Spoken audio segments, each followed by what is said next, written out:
Hey everyone, welcome back to my YouTube channel My Self Dream. और आज इस video में I be sharing my journey 2023 से लेके 24 वाला जो बैच था उसमें I did my class 12th humanities से।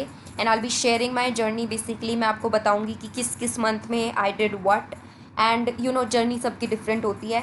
सो देयर आर फ्यू थिंग्स जो मैंने डेफिनेटली और लोगों से अलग करी है। तो कहीं ना कहीं हो सकता है आपको वो चीज़ जो है हेल्प करे if you adapt that particular thing. So let's discuss that in this video, right. अभी हमारा इस वीडियो का मोटिव इज़ डेफिनेटली कि मैं आपको 98 परसेंटेज से अबव जो है स्कोर करवा पाऊँ, आपकी हेल्प कर पाऊँ उस चीज़ में, आपको टिप्स दे पाऊँ basically. Because I score 98 percentage, that's why I have that idea कि उस चीज़ में बेसिकली क्या क्या चीज़ें बेसिकली चाहिए होती है सब्जेक्ट्स के लिए। सो मैं पर्टिकुलर सब्जेक्ट्स के लिए वीडियो बाद में बनाऊंगी। This is going to be all rounder for every subject and all. So because मैं 98 स्कोर कर पाई हूँ, तो कहीं ना कहीं अगर वो मिस्टेक्स मैं आपको बताऊँगी कि I did that and that, so आपको वो पता चलेगा कि ये वाली मिस्टेक नहीं करनी, तो आप 98 से ज़्यादा स्कोर कर पाएंगे, राइट। तो सबसे पहले बात करते हैं हम हमारे सेशन की शुरुआत के साथ। तो अप्रैल जो मंथ होता है हमारा, उसके अंदर व्हाट आई डिड वाज कि बेसिकली सब्जेक्ट्स को ग्रेस्प करना कि इस सब्जेक्ट में है क्या। अभी हमारा जो फर्स्ट स्टेप होता है सेशन की शुरुआत के अंदर, that is basically understanding the syllabus.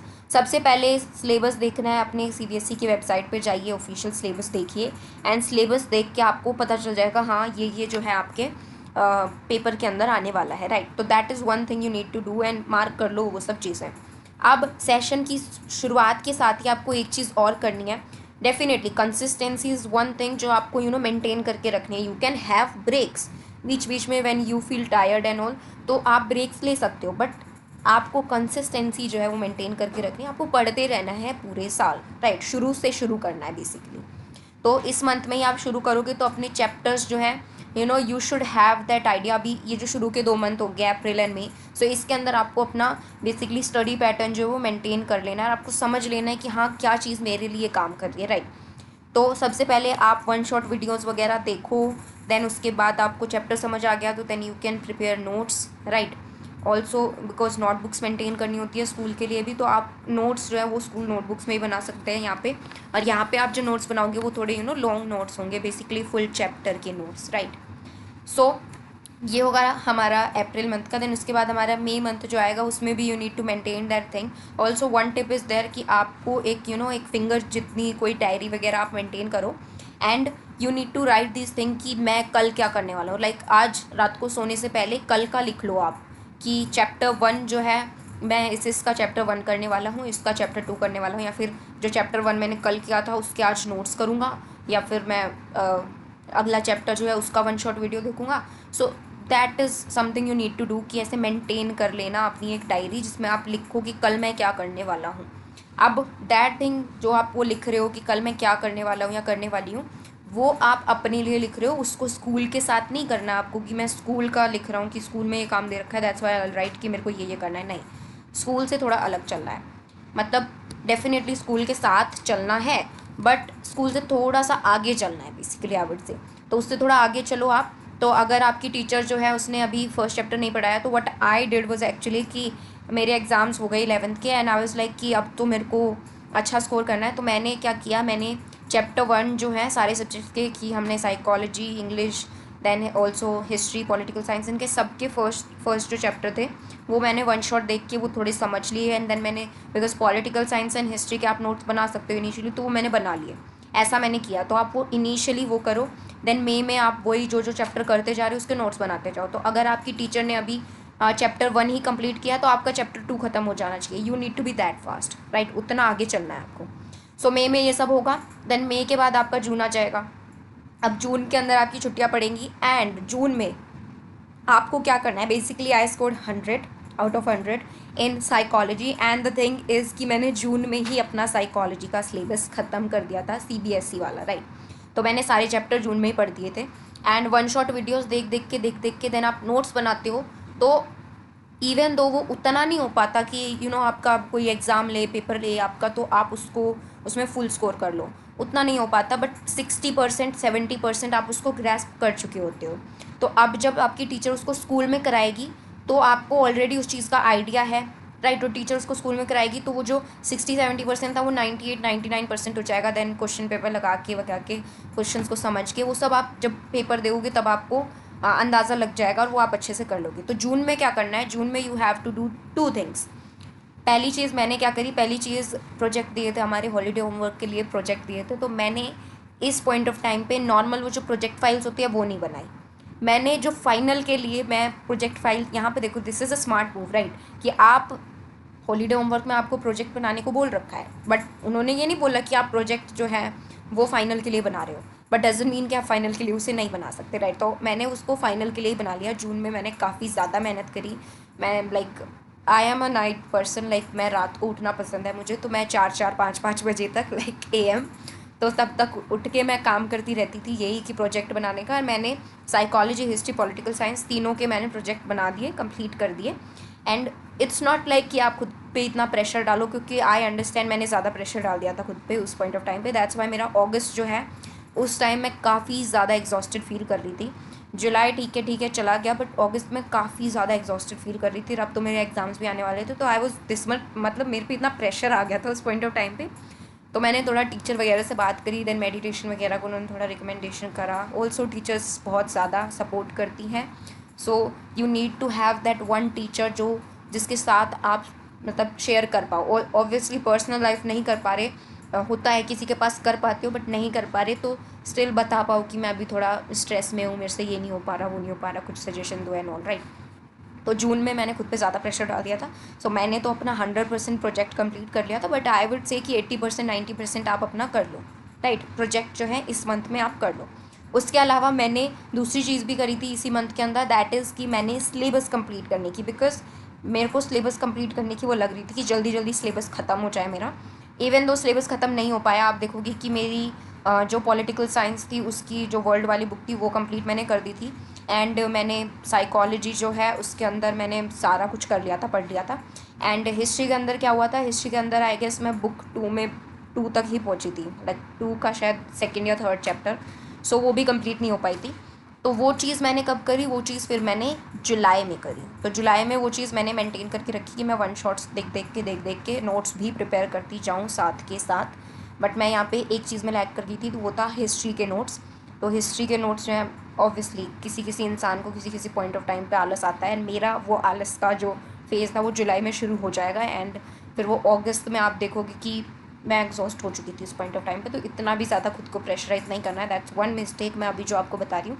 बाकी आने वाली वीडियो में मैं अगली वीडियो में आई विल टेल कि मैंने एग्जैक्टली क्या मिस्टेक करी थी जो आपको नहीं करनी है, राइट। और वो सारे सब्जेक्ट की होगी, राइट। सो अब जुलाई में मैंने वही चीज़ें मेंटेन करके रखी कि सेकंड बुक के ऊपर काम किया मैंने, देन मैंने हिस्ट्री की भी। फिर हिस्ट्री जो है ना, एक्चुअली मैं थोड़ा सा एग्जॉस्टेड ज़्यादा फील कर रही थी, तो मैंने हिस्ट्री छोड़ दी। एंड आप देखोगे कि ये चीज़ जो है वो सही नहीं थी। मैंने पॉलिटिकल साइंस पे इतना ध्यान दिया, फिर भी आई स्कोर 98 ओनली बट मैंने हिस्ट्री पे इतना कम ध्यान दे दिया था इस पॉइंट ऑफ टाइम पे, उसके बावजूद आप देखोगे 99 आ गए उसके अंदर। सो इट्स बेसिकली कि आपको हार्ड वर्क जो है वो लाइक एक लाइन के अंदर करना है, कि एक ही सब्जेक्ट के पीछे नहीं पड़े रहना। सो मैंने साइकोलॉजी का तो जून में ही कर दिया था, तो उसको लेके मैं थोड़ा फ्री थी अभी, तो अभी मैं हिस्ट्री पॉलिटिकल साइंस पे फोकस कर रही थी। जुलाई में ये हुआ। देन उसके बाद अगस्त में I was preparing for half yearly examinations, क्योंकि अब सितंबर में होने वाले थे। तो आई वॉज मतलब फीलिंग कि यार मैं तो बड़ी एग्जॉस्ट हो चुकी हूँ, मेरे से तो पढ़ा नहीं जा रहा, ये हो रहा था कहीं ना कहीं। अभी भी डायरी मैं साथ के साथ मेंटेन कर रही थी जो मैं बना रखी थी। तो अब वहाँ पे जो मैंने नोट्स का या वन शॉट वीडियो देखने का लिख रखा था डायरी में, अब वो टर्न होके वो चेंज हो गया कि अब मेरे को चैप्टर्स जो हैं वो लर्न करने हैं, कि फर्स्ट चैप्टर लर्न करा, सेकंड चैप्टर लर्न करा। अब सबकी जो पोटेंशियल होती है, सबकी जो एप्टीट्यूड होती है लर्निंग में, वो डिफरेंट होती है सबकी। आई वुड से मेरा ये होता है कि मैं उसको रीड करती हूँ, एक बार रीड किया, देन दूसरी बार किया, तीसरी बार किया, तो तीसरी बार में मेरे को सब समझ आ जाएगा अच्छे से, लाइक अब कुछ डाउट नहीं है, सब क्लियर है। एंड अगर कोई इंसान मुझे लिखने को बोले पेपर, अगर उन्होंने 80 मार्क्स का पेपर लिया तो आई डेफिनेटली स्कोर 75 अबव, मेरा इतना होता है। मैं 3 बार रीडिंग करके इतना कर सकती हूँ, राइट। तो ऐसा है मेरा। अब लोगों का डिफरेंट होता है। अब आप जो है अपना बेसिकली, जैसे कि मैंने कहा कि आपको अप्रैल मई में अपना स्टडी पैटर्न जो है ना वो समझ लेना है कि किस तरीके से आप पढ़ते हो, तो आपको वो चीज़ याद हो जाती है, समझ आ जाती है। इनफैक्ट आई वुड से वो तो आपको 11th से ही करनी चाहिए, बट मेरे को 11th में पता चल गई थी वो चीज़ कि मैं कैसे पढ़ूँगी तो मेरे मार्क्स आएंगे। तो दैट्स वाई मैंने ट्वेल्थ में वही चीज़ करके रखी, एंड मैं क्योंकि रात को पढ़ती हूँ तो मैंने वही चीज़ मेंटेन करके रखी। तो अगस्त में मैंने अपने हाफ ईयरली एग्जामिनेशंस पे ध्यान दिया, देन सितंबर में हाफ ईयरली एग्जामिनेशंस हुए। सो मेरे को बेसिक वो आइडिया लग गया कि हाँ कितना मैं कर पा रही हूँ, कितना मुझे आता है, लाइक यू नो टेस्ट। अब उसके अलावा भी सीटी वगैरह होते रहते हैं, पीटी वगैरह होते रहते हैं स्कूल्स में, राइट। तो डजंट मीन कि आप उन पे ध्यान नहीं दे रहे हो। अब क्योंकि मान लो कि मेरा सीटी जो होता है वो मंडे को होता था, क्लास टेस्ट या यूटी बोल देते हैं, यूनिट टेस्ट बोल देते हैं। सो मेरा वो जो है वो मंडे को होता था, तो मैं सैटरडे संडे उसी को डेडिकेट करती थी कि वो चीज़ पढ़ ली। बट ऐसा नहीं है कि वो दोनों दिन ऐसे ही गए हैं, क्योंकि सैटरडे संडे मेरे स्कूल की छुट्टी होती है। दैट्स वाई मैं उसके साथ साथ अपना जो डायरी मेंटेन कर रही थी उसका भी कर पाती थी, राइट।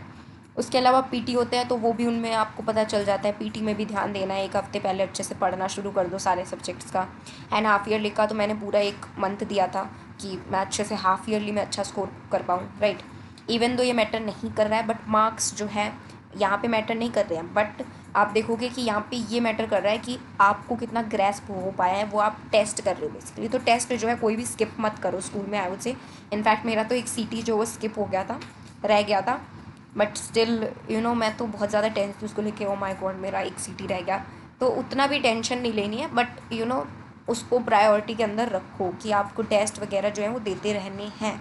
और इसके बाद तो आप देखोगे टेस्ट की इंपॉर्टेंस ज़्यादा बढ़ जाएगी। तो अक्टूबर आते आते आप देखोगे मेरा सिलेबस ख़त्म हो गया। अब क्योंकि मैंने जुलाई में भी ध्यान दिया था उस चीज़ पे, और थोड़ा बहुत अक्टूबर में भी ध्यान दिया, तो आप समझो कि 10 to 15 अक्टूबर तक आते आते मेरा सिलेबस जो है वो ख़त्म हो गया। अब सिलेबस ख़त्म हो गया का मतलब ये नहीं है कि आप मेरे को तो सब कुछ आता है, मेरा तो अभी पेपर ले लो, डजंट मीन दैट, राइट। इसका मतलब इस बेसिकली कि मैंने सारी वन शॉट वीडियोस देख ली, मेरे नोट्स बन गए सारे सब्जेक्ट्स के। एंड एक्चुअली मैंने हिस्ट्री क्योंकि छोड़ दी थी, तो आप देखोगे मेरे हिस्ट्री के जो नोट्स थे आई गेस वो विजयनगर एम्पायर तक ही बन पाए थे, उसके बाद मैंने बनाए नहीं, मैंने छोड़ दिया उसको बीच में ही। आई वाज लाइक टीचर जैसे कराएगा मैं वैसे वैसे कर लूँगी। सो इतना हो गया था, बाकी मेरे सबके नोट्स हो गए, मेरा मैंने वन शॉट वीडियोस देख के सारा वो ख़त्म कर दिया। अब डजंट मीन कि मेरे को सब कुछ आता है। द थिंग इज़ कि मेरे को इतना हो चुका है कि अब मेरा टीचर, जब मेरे जो टीचर वगैरह जो हैं वो जब चैप्टर करा रहे होंगे तो मेरे को वो 100% क्लियर हो जाएगा, मैं बिल्कुल अच्छे से उसको समझ जाऊँगी, राइट। तो मैंने उतना कर लिया था उसको। सो अक्टूबर में आप देखोगे मेरी रिवीजन शुरू होएगी। रिवीजन कैसे शुरू होएगी? रिवीजन का मतलब इस बेसिकली जो मेरे को 100% आता है उसको बस ऊपर ऊपर से एक बार पढ़ा। लाइक जैसे आप देखोगे जो फर्स्ट चैप्टर्स वगैरह होते हैं, सेकंड थर्ड, ये फोर्थ फिफ्थ तक के चैप्टर जो होते हैं वो तो बहुत अच्छे अच्छे से आता है गेस। इनफैक्ट वर्ल्ड की बुक जो देखोगे वो भी ऐसे अच्छे अच्छे से। बट वर्ल्ड की बुक में भी मेरे को एनवायरनमेंट चैप्टर में प्रॉब्लम हुई थी, बिकॉज मेरे को बहुत गंदा सा लगा था वो चैप्टर। सो उधर एनवायरनमेंट चैप्टर में प्रॉब्लम हुई, देन इधर रीसेंट डेवलपमेंट वाले चैप्टर में पॉलिटिकल साइंस में तो कुछ एक दो, ऑल्सो रीजनल एस्पिरेशंस वाला। सो ये ना कुछ एंड के जो एक दो दो तीन चैप्टर रह गए ना, तो उनके बारे में आपको टेंशन नहीं लेनी है यहाँ पे, क्योंकि वो जब क्लियर हो जाएंगे जब आपके टीचर कराएंगे। तो अगर आपके टीचर नवंबर दिसंबर तक आते आते उन्होंने अच्छे से सिलेबस करा दिया है तो you don't need to worry about that, right. तो उसके बारे में टेंशन मत लो। आपका बेसिक अभी मकसद क्या होना चाहिए? जो आपको अच्छे से आता है तो उसको ऊपर ऊपर से देखो, जो नहीं आता है उसके ऊपर काम करते रहो। That is your main purpose अभी अक्टूबर में। उसके बाद आएगा आपका नवंबर दिसंबर। तो नवंबर दिसंबर में मेरे पीटी होते हैं तो मैंने उन पे भी ध्यान दिया, टेस्ट वगैरह देने पे ध्यान दिया। और बेसिकली जो चैप्टर्स मेरे को ऐसे लग रहा था कि अभी थोड़े कच्चे कच्चे हैं तो उनको बार बार पढ़ा मैंने, ताकि अब आते आते मेरा सब क्लियर हो जाए। तो नवंबर दिसंबर में सारे चैप्टर मैंने पढ़ लिए, मेरे को समझ आ गए, मतलब मेरा 95% जो काम है वो हो गया है, राइट। अब 95% काम के बाद आप क्या करोगे? Now it is about PYQs। जनवरी में आके, जनवरी से लेके जो भी फरवरी तक जितना भी आपका एग्ज़ाम होने वाला है, तो एग्ज़ाम होने से कम 10 दिन पहले तक फ्री रहो थोड़ा। 21 जो है फरवरी को मेरा आई गेस इंग्लिश का एग्ज़ाम था, तो मैंने शायद 10 फरवरी तक ही पढ़ा, उसके बाद मैंने इंग्लिश पे ही ध्यान दिया था। सो जनवरी पूरी की पूरी जनवरी जो PYQ practice paper, do it again and again, because इस पॉइंट ऑफ टाइम पे आप देखोगे कई स्कूल वाले जो हैं प्री बोर्ड जो है दिसंबर की आखिरी में करा देते हैं, कई जनवरी में कराते हैं। तो जिस भी महीने में हो रहे हो आपके प्री बोर्ड देना इंपॉर्टेंट है। अब मैंने आई वुड से कि काइंड ऑफ वो मिस्टेक थी कि मैंने सेकंड प्री बोर्ड नहीं दिए, मैंने फ़र्स्ट वाले दिए एंड सेकंड वाले मैंने नहीं दिए, बिकॉज सेकंड वाले से पहले मैं पढ़ भी नहीं पाई थी, मुझे अभी ब्रेक चाहिए था। एक्चुअली में मुझे ब्रेक चाहिए था, तो मैं ऐसे ही एक हफ़्ते के लिए मैं अपने कज़न वगैरह के वहाँ पंजाब वगैरह चली गई थी, तो वो चीज़ की वजह से फिर मैंने पढ़ा नहीं था। तो आई वाज लाइक कि मैं प्री बोर्ड 2 नहीं दे रही, तो मैंने नहीं दिए। This is one mistake as well, आपको देने हैं सारे, दोनों के दोनों, मतलब 2 होते हैं 3 होते हैं, जितने भी प्री बोर्ड होते हैं गिव दो उनको, ठीक है। तो जनवरी में आपको PYQ करने हैं। नाउ PYQ का द थिंग इज़ कि मतलब लोगों को ऐसा लगता है कि ये प्रीवियस ईयर से क्वेश्चन आए हुए हैं ये वो। एक्चुअली में आई वुड से MCQ वो रिपीट नहीं करते हैं। MCQ जो है वो आपको करने के लिए उनको इन डेप्थ करना है। अब PYQ में क्वेश्चंस ज़रूर रिपीट होते हैं कि आप देखोगे पॉलिटिकल साइंस के अंदर तो अपना आप सैम्पल पेपर जो है, सैम्पल पेपर भी करना है, या वेरी इंपॉर्टेंट सैम्पल पेपर जो है आपका उस साल का ऑफिशियल सैम्पल पेपर वो करना है, क्योंकि सैम्पल पेपर में से अभी आई रियलाइज़ कि सैम्पल पेपर में से ज़्यादा है, ज़्यादा कॉमन उस चीज़ में से था। इनफैक्ट मैंने तो देखा जो 6 मार्कर क्वेश्चन थे पॉलिटिकल साइंस में वो तो सैम्पल पेपर के ही थे, मतलब 2 ऑप्शन दे रखे तो एक ऑप्शन तो वो सैम्पल पेपर का ही क्वेश्चन है। So sample paper PYQ it's important to do. Practice paper आपके स्कूल वाले भेजेंगे डेफिनेटली, तो उनको भी प्रैक्टिस करते रहो, दैट्स हेल्पफुल। उसके बाद आपके एग्ज़ाम्स होंगे तो give your best. And exam से पहले कभी भी ब्रेक चाहिए तो छोटा मोटा 1-2 दिन का अच्छे से ऐसे घूम लो, कहीं दोस्तों के साथ भी मिलो। अभी ये वाला जो फेज़ चलता रहता है जनवरी का, उसमें ना बच्चे जो हैं काम करना छोड़ देते हैं, तो यहाँ पे कंसिस्टेंसी जो है वो ब्रेक हो सकती है। आपको ब्रेक नहीं करनी है, आपको अपने PYQ लगाने हैं। अब आई एम नॉट सेइंग कि कितने बहुत ज़्यादा लगाओ, बट इट्स लाइक कि अगर आप मतलब 4-5 पेपर तो आपको ऐसे सिटिंग दे के करने हैं। उसके अलावा अगर आप देखना चाहते हो पेपर्स को, तो ऐसे ही पेपर को ऊपर ऊपर से देख लो, सारे क्वेश्चंस बस देख लो। अगर आपको 3 घंटे की सिटिंग दे के नहीं देने तो उनको ऊपर से देख लो। तो मैंने यही किया था 2015-16 से लेके अभी जो 2023 तक का ईयर था, तो सारे क्वेश्चंस जो हैं मैंने सारे करे नहीं डेफिनेटली, बिकॉज मुझे भी आलस आया था उस पॉइंट ऑफ टाइम पे, मैंने करे नहीं। बट द थिंग इज़ कि PYQ मैंने 4-5 क्वेश्चन तो 4-5 क्वेश्चन पेपर तो सारे सब्जेक्ट में PYQ के करे थे, लिख लिख के बेसिकली सिटिंग दे के। सिंसियरली करना है ये चीज़, एंड बाकी जो है उनके ऊपर नज़र फेर लो। So that is it. Now I hope कि पेपर अच्छा होगा। बेसिकली अगर हम इसको सम अप करें तो मैंने क्या क्या बोला, it's consistency, one thing is consistency. Second thing is कि कि जून तक एज मच एज़ पॉसिबल आपका सिलेबस जो है कवर कर लो जून के अंदर, यानी कि आई एम नॉट सेइंग कि कंप्लीट कर लो, बट हो जाना चाहिए। अब 80-90% आपका जून के अंदर प्रोजेक्ट भी कंप्लीट हो जाना चाहिए, फाइनल के लिए बनाओ, that will be one smart move, right. And 85% आपका सिलेबस जो है अक्टूबर तक हो जाना चाहिए। देन उसके बाद जनवरी में आते आते आपका सिलेबस अच्छे तक हो गया, एंड देन आप PYQs लगाते रहो, बार बार प्रैक्टिस करते रहो। सैम्पल पेपर यहाँ मैंने मेंशन नहीं किया, बट सैम्पल पेपर भी करते रहो, ऑफिशियल वाला सारे करने हैं। And don't give up. Breaks की ज़रूरत हो तो ज़रूर लो, बिकॉज कई बार एग्जॉस्ट हो जाते हो, जैसे मैंने कहा कि अगस्त के टाइम पे मैं काफ़ी एग्जॉस्टेड फील कर रही थी। तो also one thing, family, friends, teachers, जिससे भी आपको सपोर्ट मिल रहा है या फिर आपको जिससे भी चाहिए, जो भी अवेलेबल है, तो उनसे support low. And that is it for the video. I hope आपको आइडिया लग गया होगा एंड समझ आया होगा कि क्या चीज़ें मैंने अलग करी। नेक्स्ट वीडियो में I will be discussing my major mistakes. So this is it for the video. Thank you so much, bye.